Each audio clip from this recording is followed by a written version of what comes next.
నమస్తే, welcome to our channel. నేను ప్రియాంకరా. ఏపీకి మరో దిగ్గజ కంపెనీ రాబోతుంది, అందులోనూ విశాఖపట్నానికి.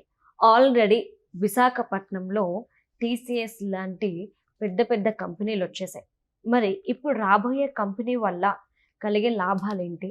అలానే మరొకసారి అంటున్నారు, అంటే ఐబిఎం ఆల్రెడీ విశాఖపట్నంలో 2011 ఆ సమయంలో ఇక్కడ స్టార్ట్ చేసి మళ్ళీ తిరిగి వెళ్ళిపోయింది. మళ్ళీ ఇప్పుడు రీఎంట్రీ ఇవ్వడానికి సిద్ధంగా ఉంది అని చెప్పి దీనికోసం లోకేష్ గారితో సంప్రదింపులు జరిపినట్లు కూడా ప్రస్తుతం సమాచారం అందుతుంది.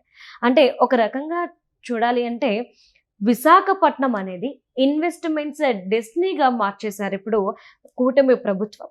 మరి దీన్ని ఎలా చూడాలి అనేది తెలుసుకుందాం. మనతో మాట్లాడడానికి ప్రముఖ పొలిటికల్ ఎనలిస్ట్ డివి శ్రీనివాస్ గారు ఉన్నారు, ఆయనతో మాట్లాడదాం. నమస్కారం సార్. నమస్తే. అంటే ఇన్వెస్ట్మెంట్స్ డెస్టినీ అంటే టక్కును గుర్తుకొచ్చేది విశాఖపట్నం. ఎందుకంటే ఇటు క్వాంటమ్ వ్యాలీ రావడంతో టీసీఎస్ లాంటి దిగ్గజ కంపెనీలన్నీ కూడా ఏపీ వైపు చూస్తున్నాయి. ఇప్పుడు ఐబిఎం మళ్ళీ తిరిగి ఏపీకి రావడానికి సిద్ధంగా ఉంటూ లోకేష్ గారితో చర్చలు జరుపుతుంది.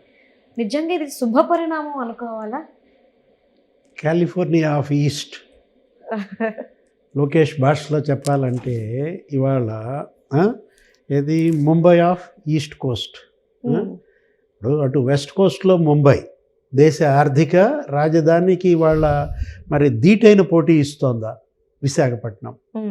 ఎందుకంటే విశాఖపట్నం నుంచే నీకు 13 దేశాలకి అండర్ గ్రౌండ్ సీ కేబుల్ వేస్తున్నారు.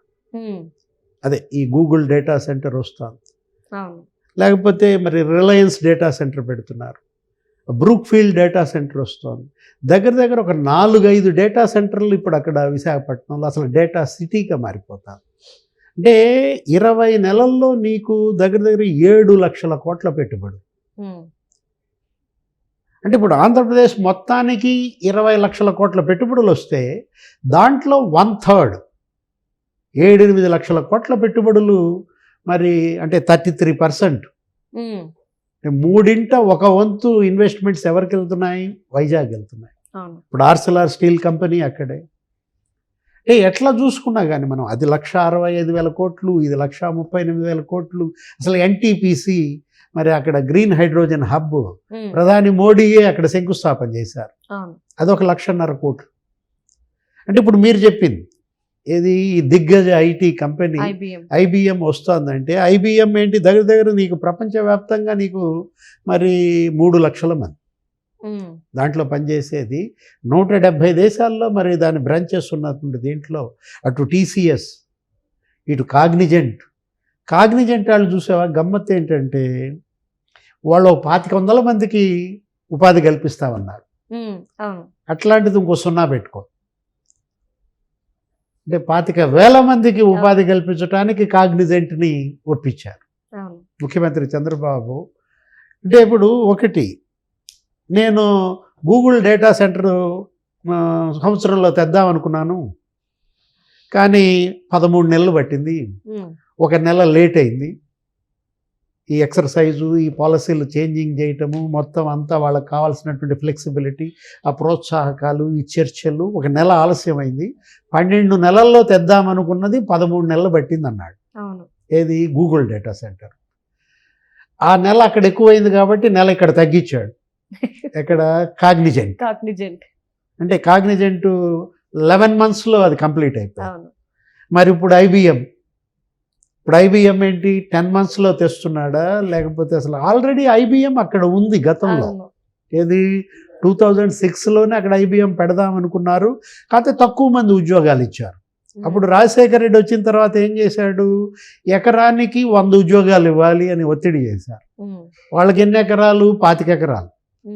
అంటే 2,500 మందికి మేము ఎక్కడ ఉద్యోగాలు ఇస్తామని ఆ భూమి 21 ఎకరం సరెండర్ చేశారు. ఇంకెంతో ఒక 3 ఎకరాలు ఏమో ఉంచుకున్నారు. ఆ 3 ఎకరాలు కూడా ఇంకా తర్వాత వాళ్ళకి వైశాఖ మీద అంత ఇంట్రెస్ట్ లేక ఏమో వేరే ప్రాంతాల్లో బిజినెస్ చేసుకుంటూ అది కూడా అమ్మేసుకున్నారు. ఇప్పుడు మళ్ళా మాకు అది కావాలని అడుగుతున్నారు. ఎవరు? ఐబిఎం వాళ్ళు.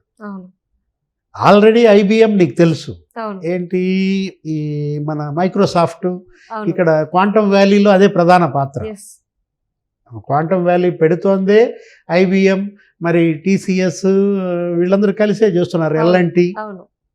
అది మొన్న శంకుస్థాపన చేశారు ముఖ్యమంత్రి చంద్రబాబు, మరి కేంద్ర మంత్రి జితేంద్ర సింగ్ వచ్చి అవును. శంకుస్థాపన చేసిన దీంట్లో అటు బిల్ గేట్స్ వస్తున్నాడు. ఇప్పుడు ఆ క్వాంటమ్ వ్యాలీలో మైక్రోసాఫ్ట్ క్వాంటమ్ సెంటర్ ఎంత పెడతారు ఏంటి అనేది రేపు బిల్ గేట్స్ కూడా ప్రకటిస్తున్నటువంటి పరిస్థితి 16వ తారీఖు. అవును. అలాంటిది IBM ఇటు అమరావతిలో పెడుతోంది, అటు మరి విశాఖపట్నంలో పెట్టడం ద్వారా. కాకపోతే వాళ్ళు పాత భూమి అడుగుతున్నారు, ఆ భూమి ఇప్పుడు లేదు. ఆ ఇచ్చేసిన 21 ఎకరాలు ఎవరికి వెళ్ళాయి? ఇప్పుడు TCSకి వెళ్ళాయి. ఓకే. కాబట్టి మరి ప్రత్యామ్నాయంగా వేరే చోట ఎక్కడో వాళ్ళకి ఇస్తున్నట్టున్నారు. దానికోసం ఒక తాత్కాలిక కార్యాలయం ఏదో పెట్టేసినట్టున్నారు. ఇప్పుడు నడుస్తోంది ఇప్పుడు IBM రావటం ద్వారా ఇక నీకు మొత్తం దిగ్గజ కంపెనీలు ఏది ఫార్చ్యూన్ 500 కంపెనీస్ అన్నీ కూడా ఇవాళ విశాఖ వచ్చే అవకాశం ఉంది. గతంలో జగన్మోహన్ రెడ్డి తరిమేశాడు. ఇక ఫ్రాంక్లిన్ టెంపుల్టన్, అవును. అవును. ఫ్రాంక్లిన్ టెంపుల్టన్ అసలు మరి ఫార్చ్యూన్ 500 కంపెనీ అప్పట్లో చంద్రబాబు తెచ్చిన దాన్ని జగన్ తరిమేశాడు. తరిమేశాడు. వాటాల కోసం, ఆ ట్రాన్స్పోర్ట్ కోసం, క్యాంటీన్లు కావాలని చెప్పి ఆ లులును కూడా తరిమేశారు. అవును. ఆ లులు భూములపై కన్నేసి ఆ లులు ఆలీ ఏమన్నాడు, అసలు ఆయన ఒక పెద్ద లెటర్ రాశాడు, ఇక మళ్ళా ఆంధ్రప్రదేశ్లో అడుగు పెట్టనన్నాడు. అవును. అట్లాంటిది ఆ లులుని ఒప్పించి మొత్తానికి మళ్ళా మాట్లాడి మళ్ళా ఆయనకి విశాఖపట్నంలో అసలు ఆయన ఏంటి విశాఖలో లులు సెంటర్ కాదు, నేను 3 చోట్ల పెడతానన్నాడు. ఇక్కడ అమరావతిలో, తిరుపతిలో కూడా ఇవాళ లులు మాల్స్ రావటానికి వస్తే దాని మీద ఒక పిటిషన్ వేశారు. అవును. లులుకి ఎలా ఇస్తారు? ఇప్పుడు ఇవాళ కూడా శాసన మండలిలో దానిపైనే ఎమ్మెల్సీలు ధ్వజమెత్తుతున్నారు లోకేష్ పైన. ఏంటి 99 పైసలకి అవును. ఎలా ఎలా ఇస్తావు ఇస్తావు? ఈ టైప్లో. బొత్సగారు అడుగుతున్నారు. ఇప్పుడు వాళ్ళు ఏంటి, మీరు తేరు, తెచ్చే వాళ్ళని తేనివ్వరు, మీరు ఉపాధి కల్పించరు. ఉపాధి కల్పించే వాళ్ళని కల్పించకపోతే ఇప్పుడు 99 పైసలకే ఇవాళ ఎకరం భూమి ఇవ్వటం లోకేష్ చేశాడా? లేదు. చంద్రబాబు చేశాడా? అంతకుముందు రాజశేఖర రెడ్డి చేయలేదా? ఎందుకు చేయలేదు?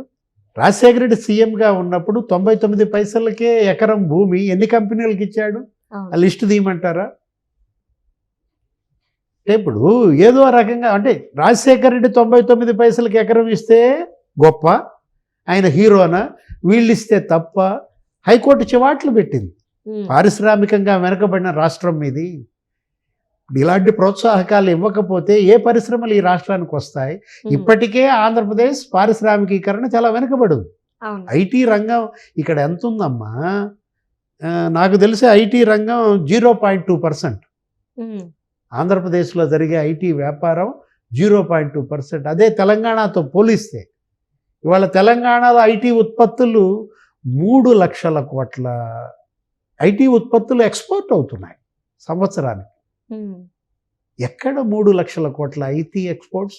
అంటే తెలంగాణకు దీటుగా ఆంధ్రప్రదేశ్ ఐటీ రంగంలో, ఏఐ రంగంలో, ఇప్పుడు ఈ డేటా రంగంలో నిలబడాలంటే ఎన్ని కంపెనీలు రావాలి, ఎంత ప్రోత్సాహకాలు ఇవ్వాలి? అప్పుడు కియాకి ప్రోత్సాహకాలు ఇచ్చినప్పుడు ఈ బుగ్గన రాజేంద్రనాథ్ రెడ్డి వీళ్ళతో ఇవే విమర్శలు చేశారు, ఏదో కియాకు దోచిపెట్టారు, కియాకు దోచిపెట్టారు అని. ఇప్పుడు ఆ కియా మా వల్లే వచ్చిందంటారు. రేపు ఇది కూడా అదే, IBM మా వల్లే వచ్చింది, అప్పుడే రాజశేఖర్ రెడ్డి పెట్టించాడు అని చెప్తారు. మొత్తం మీద ఏమైనా కిందైనా పైన వాళ్ళ మాట చెల్లాలి. అంటే ఇప్పుడు ఒకటి మంచి చేస్తే మాది, చెడు చేస్తే వాళ్ళది అంటే జనం అంత పిచ్చోళ్ళ. జనం ఎవరి మాటలు నమ్ముతారమ్మా? ఏది నిజమో ఆ నిజానికే జనం వెన్నుదన్నుగా ఉంటారు. నిజం. Right. Thank you so much. నమస్తే.